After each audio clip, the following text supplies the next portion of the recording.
시편에 있는 150편의 그 수많은 시들 중에서 아무래도 가장 많이 찬양되고 가장 많이 노래하는 시편이 바로 오늘 우리가 읽은 23편일 것입니다. 다윗 자신의 평생의 노래이고 찬양이었을 것입니다. 다윗이 소년이었을 때부터 그리고 노년의 삶까지 그의 수많은 그 굴곡진 순간들을 관통해주고 또 요약해주는 단 하나의 신앙 고백이 있다면 바로 오늘 본문에서 읽은 시편 23편 1절 말씀일 것입니다.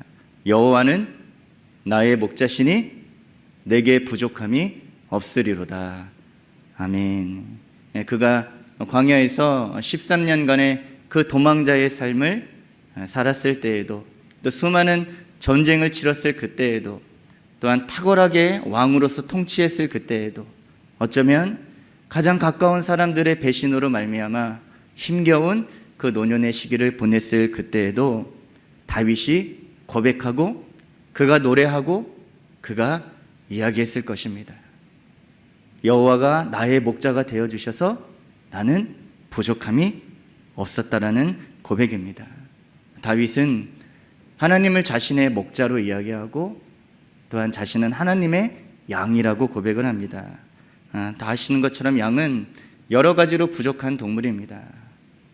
양을 생각할 때마다 늘 저와 같다는 그런 또 생각을 우리 모두가 하게 될 것입니다. 일단 어리석습니다. 지혜롭지 못합니다. 멍청합니다. 그리고 시력이 약해서 한 2, 3m 앞밖에 보질 못합니다. 멀리 보지 못하니 당연히 방향 감각이 있을 수가 없습니다. 체력도 약합니다. 무리해서 걸으면 지쳐서 죽기도 한다고 합니다. 자신을 보호해줄 강한 다리나 뿔이나 체력이나 힘센 다리나 우렁찬 목소리를 가지고 있지도 않습니다. 즉 양은 스스로의 힘으로는 살아갈 수 없는 연약한 존재인 것입니다. 누군가의 도움, 즉 그를 돌봐줄 수 있는 목자를 필요로 하는 인생, 그것이 바로 양의 인생입니다. 그렇게 양은 또한 어떤 목자를 만나느냐에 따라서 자신의 삶이 결정됩니다. 형편없는 목자를 만나면 그는 형편없는 삶을 사게 될 것입니다. 반대로 그를 정말 위해주고 그를 사랑해주는 참된 목자를 만난다면 그의 인생은 많이 달라지게 될 것입니다. 양의 삶의 수준은 자기의 어떠함이 아닌 그의 목자가 누구냐에 따라서 결정되게 되는 것입니다. 그러하게 다윗이 자기의 인생에 대하여 내리는 단 하나의 결론이 있다면 반복해서 말씀드리지만 바로 이것입니다. 여호와가 나의 목자가 되어주셨다. 그렇게 내 인생에는 부족함이 없었다. 바로 하나님이 나의 모든 것 되어주셨고 그렇게 나는 하나님을 잃는다면 나는 전부를 잃는 것과 같고 반대로 내가 그랬을 때 다시 하나님을 찾는다면 나는 전부를 찾은 것과 같은 것이 마찬가지라는 것이 바로 다윗이 하나님을 나의 목자 삼은 인생의 결론이고 고백일 것입니다. 바로 오늘 우리가 읽은 23편은 다윗이 하나님을 자기의 목자로 삼았을 때 그가 누렸던 그 은혜, 그것이 무엇인지를 우리에게 이야기를 해줍니다. 첫 번째, 다윗은 하나님께서 자신을 인도해 주셨다라고 고백합니다. 우리 2절과 3절 말씀 한번 같이 읽겠습니다. 2절과 3절입니다. 시작. 그가 나를 푸른 풀밭에 누이시며 쉴만한 물가로 인도하시는도다. 내 영혼을 소생시키시고 자기 이름을 위하여 의의 길로 인도하시는도다. 아멘. 우리가 읽었던 2절과 3절에서 중요한 표현이 있습니다. 그것은 그가 나를 인도하신다. 그가 내 영혼을 소생시키시고 그가 나를 인도해 주신다. 바로 이 표현입니다. 바로 다윗이 자라났던 이스라엘 남유다의 땅은 대부분 광야입니다. 땅이 메말라서 풀이 거의 찾아볼 수 없는 그러한 광야 지역입니다. 그래서 목자는 반드시 양들이 먹을 수 있는 그 풀밭이 어디 있는지, 그 목마름을 채울 수 있는 물가가 어디 있는지 목자는 반드시 알아야만 했습니다. 양은 이러한 특성이 있습니다. 자기가 불안하면 절대 눕지를 않는다고 합니다. 자신이 안전하다는 확신이 있을 때에만 양은 누울 수 있다고 합니다. 그런데 다윗이 고백하는 것입니다. 그가 나를 눕게 해주셨다고, 푸른 풀밭에 나를 눕게 해주셨다고 그렇게 다윗이 고백합니다. 바로 세상이 줄 수 없는, 하나님께서만 주실 수 있는 온전한 평안, 그 안전과 쉼을 하나님께서 자신에게 허락해 주셨다라고 고백합니다. 나를 안전케 하고 나를 평안히 눕게 하실 수 있는 그 유일한 분, 바로 자신의 목자 되신 하나님이신 것입니다. 또한 나의 목자는 잘 알고 있습니다. 앞을 잘 보지 못하는 나는 모르지만 내가 가야 할 그 길이 어디에 있는지, 내가 먹을 수 있는 그 푸른 풀밭이 어디에 있는지 나의 목자는 잘 알고 있습니다.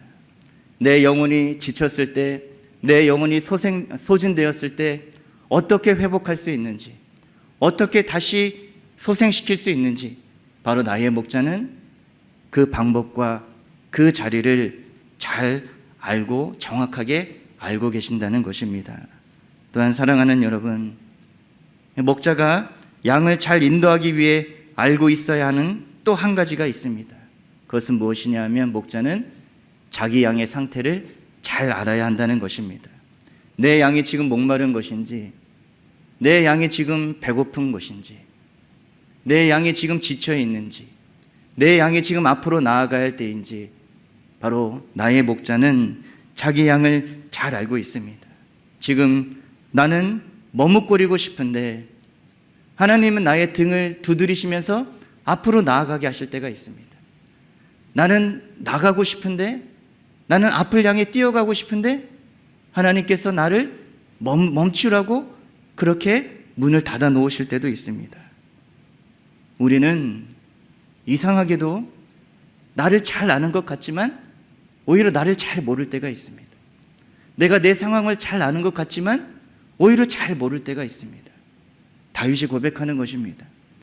나보다 더 나를 잘 아시는 하나님께서 나를 잘 아시기 때문에, 내가 가야 할 그 방향을 잘 아시기 때문에, 그 푸른 풀밭이 어디 있는지 잘 아시기 때문에, 내 영혼을 소생시킬 수 있는 그 자리가 어디 있는지 잘 아시기 때문에, 헛되이 시간을 보내지 않고 의의 길로 갈 수 있는 그 길이 어디 있는지 잘 아시기 때문에 하나님은 나를 인도해 주신다는 것입니다. 사랑하는 여러분, 그렇게 양된 우리에게 꼭 필요한 것이 있습니다. 그것은 목자의 인도하심을 신뢰하는 것입니다. 그 목자가 나를 인도해 주시는 것을 온전히 믿는 것입니다. 내 눈에 보이는 것보다, 내 느낌보다, 내 생각보다, 내 욕심보다 내 목자의 음성을 절대 신뢰하는 것입니다. 하나님께서 우리에게 주시는 그 말씀, 하나님께서 우리에게 들려주시는 그 음성은 내가 선택할 수 있는 여러 선택지 중에 하나가 아닌, 나를 형통케 하고 나를 살리시고 나를 이끄시는 유일한 길이고 유일한 말씀임을 우리가 신뢰하는 것입니다. 그분의 인도하심에는 한 조각의 부족함이나 실수가 없기 때문입니다.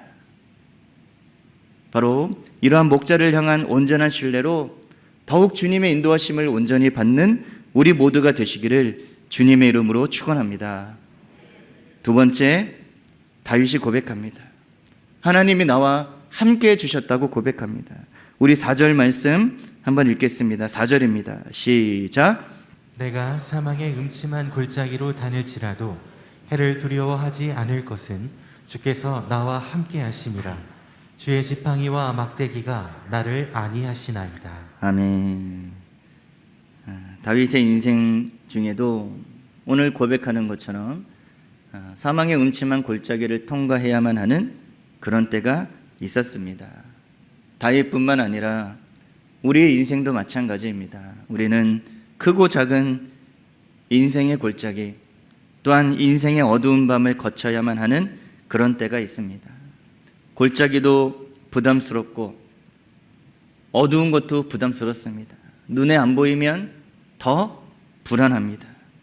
그런데 이 모든 것이 합쳐져 있는 사망의 음침한 골짜기란 어떤 것일까요?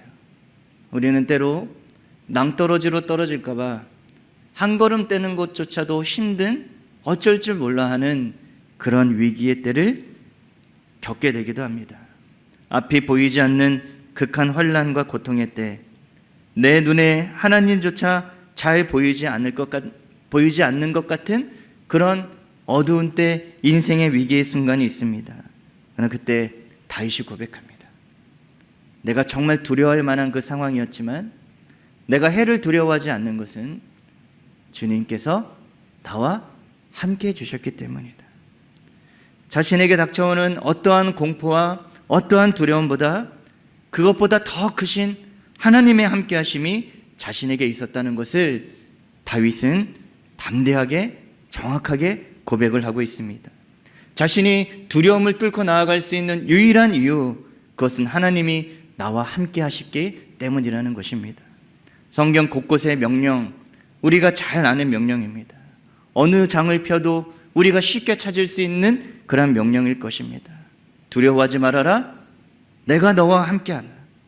바로 어떤 사람은 성경에 365번이나 이 명령이 쓰여져 있다고 합니다. 1년 동안 매일매일 들어도 끊어지지 않는 하나님의 명령입니다. 여러분, 왜 그럴까요? 저는 이렇게 생각합니다. 그만큼 매일매일 우리는 두려워할 만한 그런 상황, 염려할 수밖에 없는 그런 상황을 우리는 겪고 만나기 때문입니다. 그러나 하나님은 우리 믿음의 조상들에게, 그리고 모세와 여호수아에게, 사무엘과 사사들에게, 다윗과 이스라엘 백성들에게, 신약 성경의 많은 인물들에게 동일하게 명령하시고 약속해 주셨습니다. 두려워하지 말아라, 내가 너와 함께함이라. 이 말의 의미는 하나님, 내가 두려워하는 그때에 더 하나님은 당신의 임재를 우리 가운데 나타내 주신다는 것입니다. 이런 말이 있습니다. 하나님은 즐거운 일 속에서는 속삭이신다. 양심에게는 정확하게 말씀하신다. 우리의 고통의 순간에는 소리쳐 외쳐주신다. C.S. 루이스가 했던 이야기입니다. 바로 위기의 순간에 내가 들을 수 있도록, 내가 생생하게 알 수 있도록 하나님은 나와 함께 해주신다고 더욱 소리쳐 외치면서 나를 불러주신다는 것입니다. 그럴 때 우리는 분명하게 확인할 수 있습니다. 어두울수록, 극한 위기일수록 나를 붙들어 주시는 그 전능하신 하나님의 손길과 그 품을 하나님께서 우리에게 알려주신다는 것입니다. 두려워하지 마. 내가 너와 함께하고 있다. 내가 너 알아. 내가 널 붙들고 있어. 하나님은 바로 그때에 우리에게 말씀해 주십니다. 사망의 음침한 그 골짜기에서 다윗은 그가 자신과 함께 해주시는 하나님께서 자신을 위로하고 안심시켜 주시는 것이 있다고 합니다. 그것이 무엇이냐 하면 주님의 지팡이와 막대기입니다. 지팡이는 끝이 구부러져 있어서 양이 잘못된 길로 갈 때 이렇게 끌어서 잡아당겨주는 그런 도구입니다. 양을 이렇게 들어 올려서 양의 상태를 살펴보기도 한다고 합니다. 비탈길에 굴러떨어진 양을 잡아 이끌어 주기도 합니다. 막대기는 말 그대로 몽둥이입니다. 어둠 속에서 사나운 맹수들과 양이 있을 때 목자가 대신 싸워주고 지켜주고 그 몽둥이로 내쫓아 주시는 바로 그러한 도구인 것입니다. 저는 두 종류의 믿음이 있다고 저는 생각합니다. 하나는 이런 믿음이 있습니다. 내가 하나님을 붙드는 것을 나의 힘으로 삼는 믿음입니다. 내가 하나님 붙드는 것으로 사는 인생입니다. 또 하나의 믿음이 있습니다. 그것은 하나님께서 나를 붙들어 주신다는 것을 믿는 믿음으로 살아가는 것입니다. 여러분, 어느 것이 더 좋을까요? 내가 하나님 붙드는 것으로 살아가는 인생이 있고 하나님이 나를 붙들어 주시는 걸 믿음으로 살아가는 인생이 있습니다. 내가 하나님을 붙드는 것만으로 살아가는 인생은 얼마나 팔이 아플까요? 근데 성경은 우리에게 다르게 이야기합니다. 두려워하지 말아라, 내가 너와 함께 있다. 그리고 이야기하십니다. 놀라지 말아라, 나는 너의 하나님이다. 내가 너를 굳세게 할 것이다. 참으로 내가 너를 도와줄 것이다. 참으로 나의 오른손으로 너를 붙들어 줄 것이다. 저는 하나님께서 이렇게 말씀하시는 것 같습니다. 내가 너 붙들고 있을게. 내가 너 정말 도와줄게. 내가 너와 정말 함께하고 있어. 너도 나를 붙들어 봐.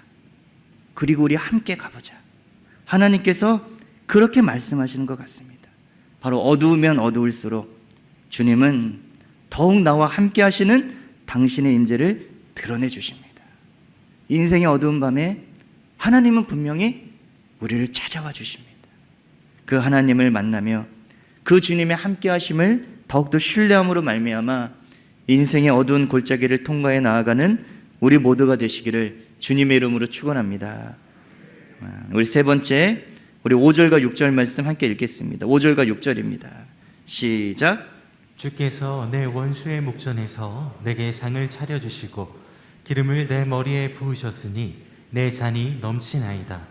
내 평생의 선하심과 인자하심이 반드시 나를 따르리니 내가 여호와의 집에 영원히 살리로다. 아멘. 정말 5절의 상황은 원수들이 다윗과 대치하고 있는 그러한 장면입니다. 다윗이 이 상황에서 이렇게 이야기합니다. 주님께서 다윗을 찾아와 주셔서 직접 상을 차려주셨다고 그렇게 이야기합니다. 저는 군대에서 휴가 나오면 늘 어머님이 차려주셨던 그 식탁이 생각이 납니다. 나라 지키느라고 수고했다. 그리고 수고했다고 고생했다고 진수성찬을 어머님이 가진 능력 안에서, 어머님이 가진 그 사랑 안에서, 그 수준 안에서 그렇게 차려주시는 최고의 상을 받았던 기억들을 우리는 갖고 있습니다. 그런데 사랑하는 여러분, 우리 같이 상상해 보시기를 바랍니다. 하나님의 수준에서, 하나님의 능력 안에서 나를 찾아와 주셔서 베풀어 주시는 그 상은 바로 어떠한 상일까요? 그것도 원수들이 있는 앞에서 자신이 하나님의 존귀한 환영과 그 대접을 자신이 받을 수 있음을 다윗이 고백하고 있는 것입니다. 또한 하나님께서 자신에게 기름을 부어주셨다고 합니다. 얼마나 흠뻑 부어주셨는지 자신의 잔에도 그 잔이 넘친다고 고백을 합니다. 바로 다윗은 그 위기에 적들과 대치되어 있는 그 위기의 순간에 오히려 절대적인 보호를 받으며 하나님의 환대를 받으며 넘치는 상과 은혜를 누리고 있다고 그렇게 다윗이 고백합니다. 바로 하나님께서는 우리 자신이 얼마나 소중하고 귀한 존재인지, 하나님이 나를 얼마나 기뻐하시는지 바로 그 사실을 나에게 보여주시고 또한 원수들에게도 보여주시는 것입니다. 사랑하는 여러분, 다윗은 절대 자신의 잔을 원수들에게 빼앗기지 않습니다. 다윗이 가지고 있는 그 잔은, 그가 마셔야 할 그 잔은 한 번도 비워진 적이 없을 것입니다. 하나님이 늘 넘치도록 채워주시기 때문입니다. 우리 인생에는 그러한 잔들이 필요합니다. 내가 목마를 때 마셔야 할 그런 잔들이 필요합니다. 도움의 잔이 필요하고, 때로는 지혜의 잔이 필요하고, 그 은혜의 잔이 필요하고, 치유와 회복의 잔이 필요하고, 능력의 잔이 필요하고, 권능의 잔이 필요할 때가 있습니다. 다만 하나님은 그때 우리의 잔을 비워지지 않도록, 또한 빼앗기지 않도록 지켜주시면서 넘치도록 채워주신다는 것입니다. 그래서 하나님은 원수들에게 경고하실 것입니다. 왜냐하면 원수들은 나 같은 존재는 두려워하지 않습니다. 그러나 원수들이 두려워 벌벌 떠는 존재가 있습니다. 바로 우리에게 기름 부어주시며 나를 찾아와 상을 베풀어 주시는 전능하신 여호와 하나님은 원수들이 두려워 벌벌 떱니다. 그래서 하나님께서 그 원수들에게 이렇게 말씀하시는 것이죠. 내 양을 건드리지 말아라. 내 양을 건드리는 것은 곧 나를 건드리는 것이다. 내 양은 나에게 가장 소중하고 귀한 존재다. 바로 하나님은 나에게 그것을 말씀해 주시고 내 원수들에게도 말씀해 주신다는 것입니다. 우리 신명기 32장 10절 말씀 한번 읽겠습니다. 신명기 32장 10절 말씀입니다. 시작. 여호와께서 그를 황무지에서 짐승이 부르짖는 광야에서 만나시고 호위하시며 보호하시며 자기의 눈동자같이 지키셨도다. 아멘. 우리 스가랴 2장 8절 말씀 읽겠습니다. 시작. 만군의 여호와께서 이같이 말씀하시되 영광을 위하여 나를 너희를 노력한 여러 나라로 보내셨나니 너희를 범하는 자는 그의 눈동자를 범하는 것이라. 아멘. 성경은 바로 하나님의 백성들을 하나님의 눈동자라고 이야기합니다. 그렇기에 하나님의 백성을 건드리는 것은 곧 하나님을 건드리는 것과 마찬가지입니다. 그렇기에 또한 우리가 가지는 권세는 어디로부터 나올까요? 우리에게는 없지만 우리와 함께 하시는 하나님, 바로 내가 그 친밀함 안에 거하는 하나님으로부터 나오는 것이 바로 우리가 가질 수 있는 최고의 권세이고 무기인 것입니다. 그래서 다윗은 바로 자신의 인생에 대해서 6절에서 이렇게 정리합니다. 우리 6절 말씀도 한번 읽겠습니다. 시작. 내 평생의 선하심과 인자하심이 반드시 나를 따르리니 내가 여호와의 집에 영원히 살리로다. 아멘. 바로 여기에 우리의 인생의 올바른 우선순위와 순서가 있습니다. 제가 여러 번 말씀드렸지만 다윗이 이야기하는 자신의 인생의 순서가 있습니다. 여러분, 다윗의 앞에는 누가 있을까요? 그가 찾아가기를 원하고 그가 늘 추구하기를 원하는 그의 목자이신 하나님이 계십니다. 다윗의 뒤에는 무엇이 있을까요? 바로 그가 반드시 자신을 따라오고 있다고 믿는 하나님의 선하심과 인자하심이 있다고 그렇게 이야기를 합니다. 다윗은 한 번도 그 방향을 바꾸지 않을 것입니다. 왜냐하면 그가 방향을 바꾸어서 하나님께서 주시려고 하는 그 축복들을 따라간다면 하나님과 더욱 멀어지게 될 것이기 때문입니다. 그렇게 된다면 하나님도 잃게 될 것이고 다른 모든 것도 다 잃어버리게 될 것입니다. 이 순서는 다윗의 평생에 뒤바뀌어지지 않을 것입니다. 다윗의 삶은 영원히 하나님을 추구하는 인생인 것입니다. 그렇게 다시 우리는 1절로 돌아가게 됩니다. 그렇게 제일 중요한 것, 다윗의 인생 가운데 제일 중요한 것, 그것은 바로 여호와가 나의 목자 되신다는 것입니다. 여기서 어떤 단어가 제일 중요할까요? 제가 여러 번 말씀드려서 다들 아실 것입니다. 제일 중요한 단어는 나의라는 단어입니다. 하나님이 목자 되신 것도 중요하고 다른 것도 중요하지만 그분이 나의 목자가 되실 때 우리 인생에 진정한 변화가 생기는 것입니다. 다윗은 자기 아버지의 하나님도 아닌 자기의 스승이었던 사무엘의 하나님도 아닌 그 어떤 사람의 하나님도 아닌 자기의 하나님을 만났고 그 하나님을 자신의 목자로 삼았다는 것입니다. 이것을 잊지 않는 우리 모두가 되시기를 주님의 이름으로 축원합니다. 우리 시편 146편 말씀을 한번 읽겠습니다. 146편 5절 말씀입니다. 146편 5절 말씀입니다. 안 뜨면 제가 읽어드리겠습니다. 야곱의 하나님을 자기의 도움으로 삼으며 여호와 자기 하나님에게 자기의 소망을 두는 자는 복이 있도다. 하나님을 자기의 도움으로 삼는 것, 그 하나님에게 자기의 소망을 두는 자는 복이 있을 것입니다. 다니엘서 11장 32절은 이렇게 이야기합니다. 오직 자기의 하나님을 아는 백성은 강하여 용맹을 떨치리라. 어떤 사람이요? 자기의 하나님을 아는 그 사람은 강하여 용맹을 떨칠 것입니다. 강하고 담대의 비결, 하나님의 백성들이 강함을 떨칠 수 있고 용맹을 떨칠 수 있는 단 하나의 비결이 있다면 그것은 자기의 하나님을 아는 것입니다. 사랑하는 여러분, 이제 2022년의 전반기가 마무리됩니다. 이제 6월 마지막입니다. 이제 2022년의 절반이 다시 시작할 것입니다. 이 순간을 지나는 우리 모두의 마음은 어떠십니까? 어떤 분은 무덤덤하게, 어떤 분은 무거운 짐진 마음으로, 어떤 분은 막막하고 두려운 마음으로 이 시기를 통과하실 것입니다. 여러분, 제 마음은 어떨까요? 그러나 어떤 마음이든 바로 이 절반의 시기를 통과하는 이때에 우리 모두가 다시 한번 여호와 하나님을 나의 하나님으로 만나는 은혜가 있기를 주님의 이름으로 축원합니다. 하나님을 나의 목자로 만나는 그 은혜가 새롭게 되기를 주님의 이름으로 축원합니다. 예수님은 바로 우리를 위해 자기 목숨까지 내놓아 주셨던 선한 목자이십니다. 그리고 그 예수님이 다시 우리를 늘 찾아와 주셔서 나의 목자가 되어 주시기를 원하고 나의 목자로서 역사하여 주시기를 원하고 계십니다.